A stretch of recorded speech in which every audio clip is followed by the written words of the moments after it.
ሁላችንም በጋራ እናማት። በስመ አብ ወወልድ ወመንፈስ ቅዱስ አሐዱ አምላክ አሜን። ክቡራን አባቶቻችን፣ አዕይንተ እግዚአብሔር፣ አበው ካህናት፣ ሊቃውንተ ቤተ ክርስቲያን፣ መምህራን፣ መለኮታዊ ለሆነው ምስጢር ላይካን የምትሆኑ ወንድሞቼ ዲያቆናት፣ ልዑለ ባህሪ ቅዱሰ ባህሪ ንጹሐ ባህሪ እግዚአብሔር አምላክ እንዲሰማችሁ እግዚአብሔርን ለመስማት እጅ ለመንሳት ደጅ ለመጥናት በዚህ ቅዱስ ስፍራ በታሪካዊው ዕለት እና ኩነት የተሰበሰባችሁ ሁላችሁም የእግዚአብሔር ቤተሰቦች እንደምን አላችሁ? እንደምን አመሻችሁ? አሜን። እንድናስበው የረዳን እንድናመሰግነው የፈቀደልን የምንለምነውን ሁሉ ከኃጢአት በቀር እየፈጸመ መሻታችንን እየሰጠን በእምነት ጥላ በቤት ውስጥ የሚያኖረን የቅዱሳን አምላክ ፈጣሪያችን ልዑል እግዚአብሔር በደል ኃጢአታችንን ክፉ ስራ መተላለፋችንን ሳይመለከት ከማያልቀው ልግስናውና ከማይጓደለው ቸርነቱ የንስሐ ዕድሜ ሰጥቶ ስለጠበቀ በሕይወታችንም ሁሉ ስለማይነገረው ስጦታው ስሙ ለዘላለም ይክበር ይመስገን። በቅድሚያ እንኳን ለዚህ ታላቅ ክብረ በዓልና ለታሪካዊ ዕለት አደረሳችሁ። ለዚህ ያደረሳችሁን እግዚአብሔርን ከፍ አድርጋችሁ ወደ አመስግኑ። የምንማርበት የቅዱስ መጽሐፍ ኃይለ ቃል ቅዱስ ጳውሎስ ለኤፌሶን ምዕመናን በላከላቸው መልእክት ምዕራፍ 4 ቁጥር 20 ላይ የዘገበውን ይሆናል።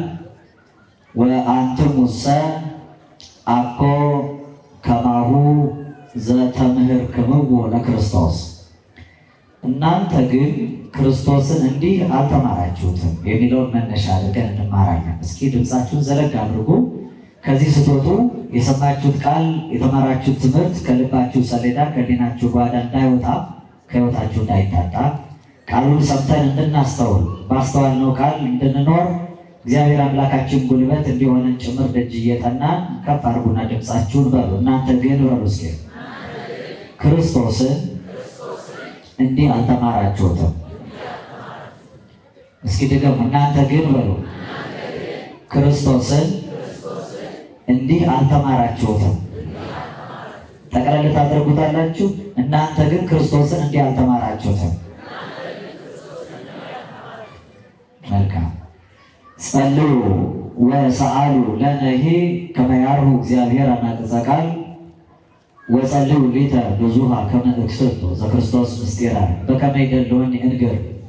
ሰማያዊ የሆነውን የጌታችንና የአምላካችን የመድኃኒታችን የኢየሱስ ክርስቶስን ቅዱስ የሆነ ሰማያዊ ቃል እንድንማማር የምስጢር ባለቤት አምላካችን እግዚአብሔር በቸርነቱ ለሁላችንም የቃሉን ደጅ የልቦናችንን ጆሮ እንዲከፍትልን ጸልዩ። ይልቁንም ልናገር እንደሚገባኝ መጠን ብቻ እንድገልጠው እኔንም በጸሎታችሁ አግዙኝ። ለእኔ ለደካማ ባሪያ ተናጋሪ አንደበት፣ ለእናንተ ለአገልጋዮቹም ሰሚ ጆሮ፣ አስተዋይ አእምሮ፣ ውሳጣዊ ልቡና፣ መንፈሳዊ ሰብዕና እግዚአብሔር በቸርነቱ ያድለን። እውቀትን ከምስጢር ጥበብንም ከማስተዋል እያስማማ ለፍጥረት ሁሉ በሚገባው መጠን የሚገባውን የሚሰጥ ማስተዋል የሚገልጥ ልሳነ ዓለም ከሳቴ ምስጢር አምላካችን አንዱ እግዚአብሔር መንፈስ ቅዱስ ነውና በብዛይቱ በበዛው ቸርነቱ ለሁላችንም የራቀውን አቅርቦ የረቀቀውን አጉልቶ የተሰወረውን ገልጦ የተከደነውን ከፍቶ እንድንረዳ ይርዳን። ፍጥረተ አምሳል እምነ አምሳላት ከምሳሌዎች ሁሉ ምሳሌ ታጣላት። ምንም አይነት ምሳሌ ከምንም ተገኝቶ ክብሯን የማይገልጥላት መዝገበ ምስጢሩ የቤተ ክርስቲያናችን አንደበት ሳሪተ መርገሙ ለአዳም መድኃኒታ ለሔዋን የምንላት የእኛ የሁላችን የኃጥአን ተስፋ የዓለም ሁሉ የመዳን ምክንያት ላዘነውና ለተከዘው ለተጨነቀውና ለሚያለቅሰው ዓለም ከልቡ ላይ ሐዘን እንዲርቅ ከፊቱም ላይ እንባ እንዲደርቅ መጽናናት የሆነውን መድህን የወለደች መዋዘ ፍስሐ የደስታ መፍሰሻ በጨለማና በሞት ጥላ መካከል ለነበርነው ለሁላችንም ከድቅድቁ ጨለማ ወደሚደነቀው ብርሃን እንድንሻገር ማንም የሚቀርበው በሌለ እውነተኛ ብርሃን ውስጥ የሚኖረው ፀሐይ ጽድቅ እግዚእነ ኢየሱስ ክርስቶስ በማኅፀኗ ተሸክማ ወደ ዓለም የወለደች መብርሃን ለሞተውና ለተቀበረው ምድር ከሞት በኋላ ሕይወት ከመቃብርም በኋላ ትንሣኤ የተገኘባት መሰረተ ሕይወት እመ ትንሣኤ ንጽሕተ ንጹሐን ቅድስተ ቅዱሳን እመቤታችን ድንግል የኢየሱስ ክርስቶስ እናት ማርያም በአማላጅነቷ አትለየን። መድኃኔዓለም አምላካችን አማኑኤል እረኛችን በሐጹረ መስቀሉ በመስቀሉ አጥረነት ደግፎ ሁላችንንም በቀደመው ስርዓት በአባቶቻችን ፍኖት በተዋሕዶ ምሕረት ያጽናል። እግዚአብሔር ከሁላችን ጋር ይሆን። መነሻ ያደረግነው ርዕስ ቅዱስ ጳውሎስ ለኤፌሶን ምዕመናን የጻፈላቸው መልእክት ላይ 4ኛው ምዕራፍ ቁጥር 20 ላይ ያገኘነው። ጠቅለል ባለ ሀሳብ ዛሬ የምንማረው ያው ዕለቱ ጌታችን ኢየሱስ ክርስቶስ ማን እንደሆነ ልናውቅ የሚገባበት ዕለት ነው። በቀደመው የትምህርት ክፍለ ጊዜ በቀደመው መንገድ መሄድ ወደ ነፍስ ዕረፍት እንዴት እንደሚያደርስ የቀደመው መንገድ ላይ ያለው አባቶቻችን ትምህርት ምን እንደሆነ በመነሻ በር መክፈት አይን መግለጥ የሚያስችል መልእክት መምህራችን አስተላልፈዋል። በማስከተል በዝማሬው ቢሆን በዘመርነው ወጣቶቹ ወንድሞች እህቶች ሰንበት ትምህርት ቤት አገልጋዮችን ቢሆን ጥዑመ ስም የሆነ ከስም ሁሉ በላይ የጣፈጠውን የጌታችን የኢየሱስ ክርስቶስን ስም መጥራት የሚያሰጠውን ዋጋ ጭምር እያወሱ እያስገነዘቡ ስንማር ነበረ። ዛሬ እዚህ ከሰማነው ውጪ ዓለሙ ግን ደጋግሞ የሚነግረን ሌላ ታሪክ አለ። የምናውቀውን የኖርንበትን ስማችን የተሰየመበትን የክርስቶስን የክርስትና ስማችን አዲስ እናሳውቃችሁ የሚሉ እናስቆጠራችሁ የሚሉ እንንገራችሁ የሚሉ ኢየሱስን እኮ አታውቁትም የሚሉ ክርስቶስን እኮ እናንተ አታከብሩትም አታውትም የሚሉን ብዙ ሰዎች አሉ። እነሱ እንደሚሉት አይደለም እኛ ክርስቶስን የተማርነው። ይሄንን እንድናውቅ ቤታችን እንዴት ነው የምትጠራው? ማን ብላ ነው የምታከብረው? እነሱ እንደመሰላቸው ወይም እኛ አጠሩትም እንደሚሉ ነው ወይ? እነሱስ እንጠራዋለን የሚሉት እንደዛ እኛ እንደምንጠራው ይጠሩታል ወይ? ቅዱስ ጳውሎስ አዲስ የሆነ ክርስቶስ አዲስ የሆነ ኢየሱስ የሚያስተምሩና የሚሰብኩ ሰዎች አሉ። ነገር ግን እናንተ የተማራችሁት ክርስቶስ እነሱ እንደሚሉት አይደለም፣ እንደሱ አይነት ክርስቶስ እናንተ አታውቁም እያለ አስተምሮናልና ልናውቀው የሚገባን ኢየሱስ ልንጠራው የሚገባን ክርስቶስ ማን ነው የሚለውን ማወቅ ስላለብን ጥቂት ስለ ስሙ እንማራለን። በዚህ በቅዱስ መጽሐፋችን ላይ መጽሐፈ ምሳሌ ምዕራፍ 30 ቁጥር 4 ላይ መኑ ዘዐርገ ውስተ ሰማይ ወደ ሰማይ የወጣ ያረገ ይህ ማን ነው ይላል። ወመኑ አስተጋብአ ነፋሳተ ውስተ ሕጽኖ በእጆቹ ወይም በእፍኙ ደግሞ ውሃዎችን ነፋሳትን ጭምር የጨበጠው ይህ ማን ነው አለና መልሶ ወመኑ አውቅረ ማያተ በልብሱ በልብሱስ ውሃን የቋጠረው ውሃን ይዞ የተገኘው ማን ነው አለ። መልሶ የምድርን ዳርቻ ሲያጸና ማን ነው? ስሙ ማን ነው? የአባቱ ስም ማን ነው ብሎ ይጠይቃል። እስኪ መኑ ስሙ በሉ። ወመኑ ስመ አቡሁ፣ እስኪ ስሙ ማን ነው በሉ። የአባቱ ስም ማን ነው? ይህን ጥያቄ ጠይቁ። ምናልባት ያመጣና በዚህ አገባብ አንዳንዱ መጽሐፍ መኑ ስሙ ወመኑ ስመ ወልዱ ይላል። ስሙ ማን የልጁ ስም ማን ነው ይላል። ልጁ ከአባቱ አባቱ ከልጁ አንድነት ተጠይቋል። ይህን ያደረገ አባት ቢሆን ለልጅ ልጅ ቢሆን ለአባት የሚነገር በባህሪ አንድነት ያለው ስለሆነ አይጣላም። ስሙ ማን ነው የልጁ ወይም የአባቱ ስም ማን ነው ተብሎ ተነግሯል። ስሙን ማወቅ ስላለብን ዕለት ዕለት እኛም ደግሞ ስናመሰግነው ጥሩት ባለው ስሙ በአባትነት ስሙ አቡነ ዘበሰማያት ብለን ይትቀደስ ስምከ ስምህ የተለየ የከበረ የተመሰገነ የነጻ ይሁን የጸናው ስምህ እያል ስሙን አክብረን የምንጠራው በማን ስም እንጥራው እንዴት ብላችሁ ጥሩኝ አለ የሚለውን ደግሞ ማወቅ ተገቢ ነው። በእርግጥ በቤተ ክርስቲያናችን ዛሬ ዕለቱ ራሱ የአስማት ቀን ነው ይባላል። እስኪ አስማት ቀን በሉ። አስማት ታውቃላችሁ? አስማት እስኪ አስማት በሉ። አትፍሩች፣ ጮክ በሉ። ምን ማለት ነው አስማት ማለት? ውሸት እሺ በጣም ጥሩ። እዚህ አካባቢ ጥሩ። አስማት ማለት ነው። አስማት በጣም ጎበዝ። አንድ ብላቴና ሕፃን ልጅ ነው የመለሰው እስካሁን። አስማት ላሳያችሁ ሰው ሲል አልሰማችሁ? ምን ማለት ነው አስማት? ማጂክ ምትሃት ይመስለናል አይደል? አስማት የሚለው ቃል ያው የቤተ ክርስቲያናችን ልሳን ከሆነው ከግዕዝ የተገኘ ነው። በግዕዝ ቋንቋ በነጠላው ሲጠራ ስም ይባላል፣ ሲበዛ ደግሞ አስማት ይባላል። የሰማችሁ ነው። አስማት የተባለው ምትሃት ወደ መሆን ያደገው ተአምራት በስሙ ስለሚደረግበት ነው። ስሙ ተአምር ማድረጊያ ስለሆነ፣ ስሙ ድንቅ ስራ መስሪያ ስለሆነ አስማተ መለኮት ይባላል። የመለኮት ስሞች ማለት ነው። መለኮት እግዚአብሔር የሚጠራባቸው የከበሩ ስሞች አሉ። ለምሳሌ በመዝሙር 118 ላይ 22 አስማቶች ተቀምጠዋል። ስንት አስማቶች አልኳችሁ? ያንን አስማት መጥራት ድል እንድንነሳ ያደርገናል። በዛ አስማት መጸለይ፣ በዛ አስማት መመካት፣ በዚያ አስማት መታመን ድል እንድንነሳ ያደርገናል። ይሄ አሌፍ ቤት ጋሜል ዳሌ እያለ 22ቱ አሌፋት ይባላል፣ ወይም የእግዚአብሔር ስሞች ናቸው።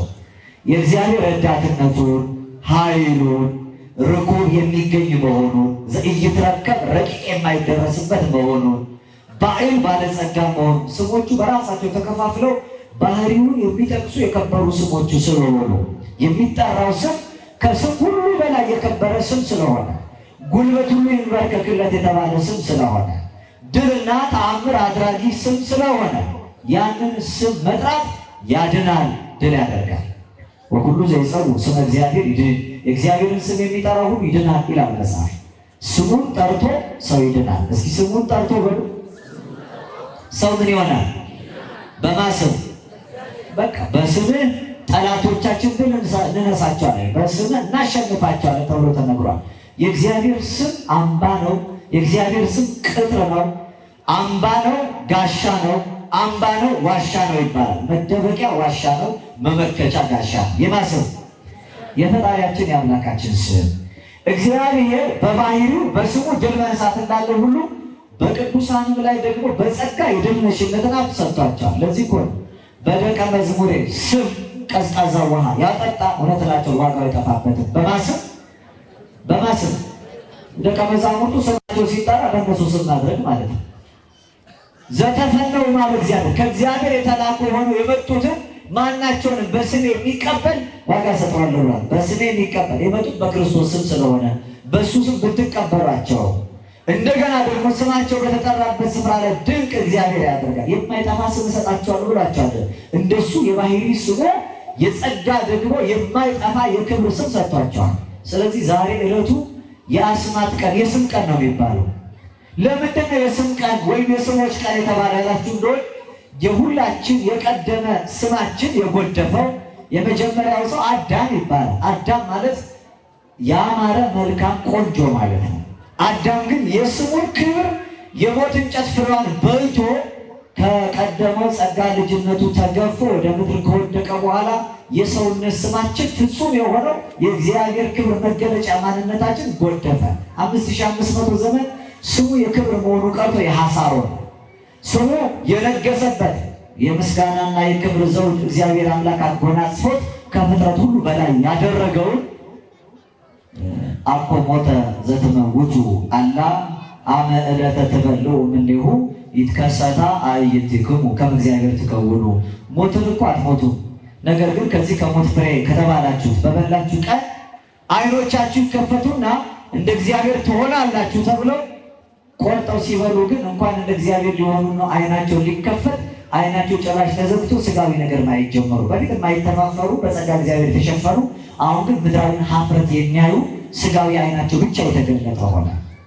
እንኳን እግዚአብሔር ሊሆኑ ሰው መሆን አቅቷቸው ከቀደመ ክብራቸው ርቀው እግዚአብሔርን ተጣልተው ጸጋ ልጅነትን አጥተው ከሰማይ ተጎትተው በምድር መካከል የሚቅበዘበዙ ሆኑ። የወረደ የተዋረደ ከክብር ያነሰ ስም ነበረ። በኦሪቱ ዘመን ስማችን ከመላእክት በላይ ከፍ ብሎ እግዚአብሔር በእኛ ላይ መልኩን ስሎ ይገለጥበት የነበረው ስማችን ወደቀ።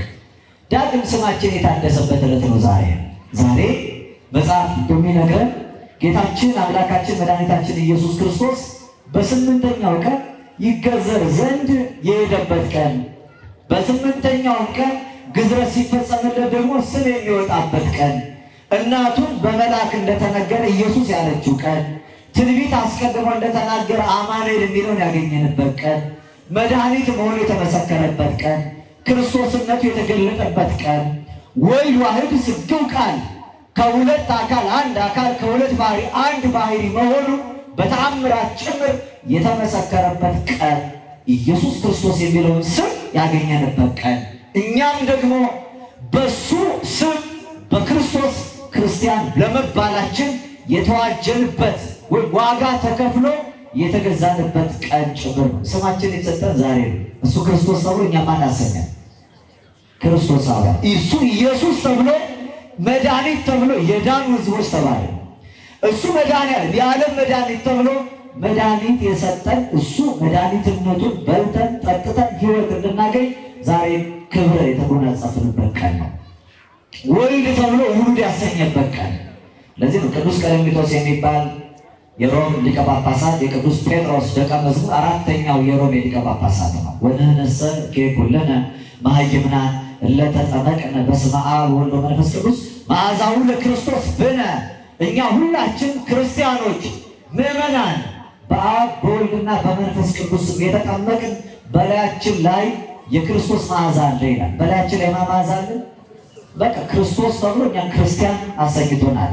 ክርስቲያን ማለት የክርስቶስ መዓዛ ያለው ማለት ነው። የማማዛ ያለው የክርስቶስ መዓዛ ያለው። ስለዚህ ዛሬ ይህን ስም ያወቅንበት ቀን ነው። ኢየሱስ የሚለውን ስም በስምንተኛው ቀኑ ለሱ ተሰይሞ ክርስቶስ የሚለው መድኃኔዓለም የሚለው አማኑኤል የሚለው ወልድ ስግው ቃል የሚለውን ስም ያገኘነው በዛሬ ዕለት ነው። እስኪ በጣም ጥቂት ነገር እንደ መንደርደሪያ እንዲሆነን ብዙ ሀሳባችን እንኳን በዚህ ባይሆን እንደው ስለ ስም ጥቂት ነገር እንነጋገር። እንግዲህ ስም የሚለውን የአዳምን ስም እግዚአብሔር አምላክ መጀመሪያ መልካም ስላደረገው ከመልካምነቱ የተነሳ በእግዚአብሔር የታወቀ ለእኛ የተገለጠ ስም አዳም ተብሏል። ይህንን ስም ከእግዚአብሔር አግኝ ሌሎቹ ፍጥረታት በሙሉ ስማቸውን ከመላእክት በታችን ስማቸውን ያገኙት በአዳም ስም አውጪነትም አዳም ሲሰይማቸው ስማቸው የታወቀው። የሰው ልጅ ኋላ የተፈጠረችውን ያችን ከጎኑ የተገኘችውን የእሱን አርአያ የእሱን አምሳሌ አካሌ አርአያዬ ብሎ ጠርቷታል። ስጋሽ ከስጋ አጥንትሽ ከአጥንቴ ስለሆነ አካሌና አምሳሌ ስምሽ ይባላል። ይሄ አካል አምሳል ማለት ሴት ማለት ነው። ኋላ ነው ወድቃ አዳምንም ጥላው በመጨረሻ ግን በእሷ በኩል ድህነት እንደሚመጣ ሲያውቅ የሕያዋን ሁሉ እናት የሚል ስም ለሴቲቱ አዳም አወጣላት፣ ሕያዋን አላት። ከዚያ ውጭ ያለው የፍጥረት ስም ግን በአዳም ስም አውጪነት ወይም ሰያሚነት የተሰየመ ነው። የስም አይነቶች አሉ። በቤተ ክርስቲያናችን ስም ሲባል ስም የሚጠራው በአምስት መንገድ ነው። አምስት አይነት ስሞች አሉ። ስንት አይነት ስም አለ? የመጀመሪያው ስም ስመ ባህሪ ይባላል። የባህሪ ስም ይባላል። የባህሪ ስም ማለት እናንተ በባህሪ ስማችሁ ማን ነው? እስኪ ስንገቡ ሰው ነው ምንባል። እስኪ ሰው ዓለሙን የማያስማማው ሰውነት ከሁሉም በላይ ነው። ይህ በብሔር ከወጣልን ስም የተደራጀንበት አካባቢና ወንዛችን ከሰጠን መጠሪያ በላይ ሰውነታችን የባህሪያችን ስም። ይህንን ስም የሰጠን ሰው አድርጎ የፈጠረን እግዚአብሔር ነው። ሰው ማለት ሰባት ነገሮች ተስማምተው የተሰሩለት ፍጥረት ማለት ነው።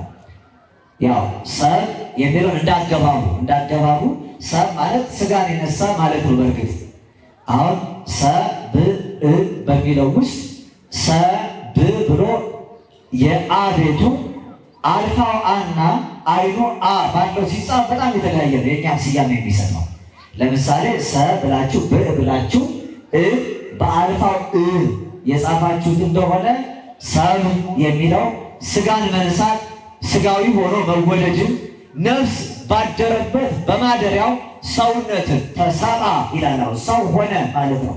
ተሰባ ማለት ስጋን ነሳ። ይህ በአልፋው የተጻፈው ይቅርታ። ሰብ በሚለው በሁለተኛ አገባብ ግን ሳብ ከሚለው ከሰባት ነገር የተሰራ የሚለውን ያሳያል። መሬት፣ እሳት፣ ነፋስ፣ ውሃን እግዚአብሔር አምላክ አዘጋጅቶ እንደገና ደግሞ ለባዊት ነባቢትና ሕያዊት ሶስት ግብር ያላትን ነፍስ አንድነት አቀናጅቶ ከሰባቱ ነገር ስለሰራ በሰባት በፍጹም ማዕረግ እግዚአብሔር አምላክ እኛን ለመፍጠር ጭቃን እንኳን በእጆቹ ለማያዝ ሳይጸየፍ አስቦና ተናግሮ ብቻ ሳይሆን እንደ እሸት ፈልፍሎ እንደ ዘንግ መልምሎ ራሱን አስመስሎ ስለሰራን ሰው እንባላለን። ሰውነት ማለት በራሱ የእግዚአብሔር መልክነት ማለት ነው። የማመልክ አልኳችሁ የኛ ባህሪ ይሄ ነው። በቃ የእግዚአብሔር አራያ የእግዚአብሔር መልክ ማለት ነው። እግዚአብሔር ማለት ምን ማለት ነው ሲባል እግዚአብሔር ማለትማ እንዲህ ማለት ነው ተብሎ በሰው ነው የተነገረው። ሰው ማለት እግዚአብሔር እንዲህ ነው ማለት ነው። እስኪ ሰው ማለት ነው እግዚአብሔር እንዲህ ነው ማለት ነው። ሰው ማለት ማለት ነው። እንዴት ነው እግዚአብሔር? ራሳችሁን አሳይታችሁ እስኪ እንደዚህ ነው ማለት ነው። እውነት እግዚአብሔርን ለመተካት እሱን ለመግለጥ በዘዚያው አራያ አምሳል የእሱ አራያና የእሱ አምሳል ሆነው እንዲፈጠሩ የሰራቸው የሰው ልጆች እሱን በመግለጥ የከበሩ እንዲሆኑ እኛም ከዚያ መካከል እንዳንታጎል በቸርነቱ ይርዳን። ስመ ባህሪ የሚባል በባህሪያችን የተሰጠን ስም ለምሳሌ የሚላላኩ ልዑካኑን በሰማይ ያሉትን መላእክት ይላቸዋል። መላእክት ማለት የሚላላኩ ማለት ስለሆነ ሰብ ማለት ባለ ሥጋ ወይም ደግሞ ባለ ሰባት ነገር ማለት ነው። ስመ ባህሪ ይባላል። ለምሳሌ በሬ፣ ላም፣ በግ፣ ፍየል፣ ወፍ ወዘተርፈ እንዲህ አይነት የምትጠሩት እጽዋት፣ ፍራፍሬ፣ አትክልት የምትሉት ይሄ በባህሪያቸው ማንነታቸው የሰጣቸው ስም ነው። ከዚህ ውጭ ከስመ ባህሪ ስር ደግሞ ዝቅ ያለ ሌላ መጠሪያ ስመ ተቀብኦ የሚባል አለ። በመቀባት በመሾም በመሸለም የሚሰጥ ስም። ለምሳሌ ከትልቁ ስንጀምር ፕትርክና ፓትርያርክ የምንለውን ስም በመቀባት የተሰጠ ስም ነው። ጳጳሳቱ፣ ካህናቱ፣ ዲያቆናቱ የሹመት የተቀብኦ የሽልማት ስም ይባላል። በስጦታ ያገኙት ስም ማለት ነው። ይህም ከክህነት አገልግሎትም ከሌላ ለምሳሌ በዓለሙ ብትመለከቱ ዛሬ ነው እንጂ እንዲህ ባለ መልኩ በየጦር ሜዳ እየተጋደሉና ምርጫ በሚል አይነት ሰበብ እየተፎካከሩ ሰዎች የሚቀመጡት። በፊት ግን ነገስታትን የሚሾማቸው ማን ነበር? በቃ ንጉሥ የሚለው ስም በአካባቢ በዚህ በዛ የሚመጣ ነበር። ከእግዚአብሔር ሲቀቡ ከእግዚአብሔር ሲሾሙ ብቻ የተቀብኦ ስለነበረ በራሱ ቅባት ይቀቡ ነበር። ቀኝ አካላቸውን በሙሉ እየተቀቡ በንግስና እየተቀቡ በክህነት ይከብሩ ነበር። ቅብ ቅዱስ የተቀደሰ ቅባት ሲያከብራቸው ስለነበር፣ ስለዚህ ንጉሥ፣ ካህን፣ ፊታውራሪ፣ መሳፍንት የሚባለው በአገባቡ በራሱ ጥንቱ እየተቀቡ እየተሾሙ በየቦታው መስፍነ ብሔር የአካባቢ ሹማምንት እየሆኑ ይሰየሙበት ነበር። ዛሬ ባይሆንም ይሄ የሚባለው ስመ ተቀብኦ የሚባል የሹመት ስም ነው። ሌላው ስመ ግብር አለ። የግብር ስም ከስራ ጠባያቸው የተነሳ የሚሰጣቸው ስም ሎየር ሊባል ይችላል። ዳኛ፣ አቃቤ ሕግ ሊባል ይችላል። ሐኪም፣ መሐንዲስ ሊባል ይችላል። ካፒቴን ሊባል ይችላል። አብራሪ የመርከብ ወይም ደግሞ የአውሮፕላን አብራሪ ከሆነ። በሌላውም ዘርፍ እናንተ ስራ ምንድን ነው ስትባሉ እንደዚህ ብላችሁ ስትናገሩ ድለላ ነው የምሰራው ካለ ስሙ ደላላ ከተባለ አንድ ሰው ደላላነት ምንድን ነው? እረኛ፣ ገበሬ ሊሆን ይችላል። ከስራ የተነሳ የሚሰጥ ስም ነው።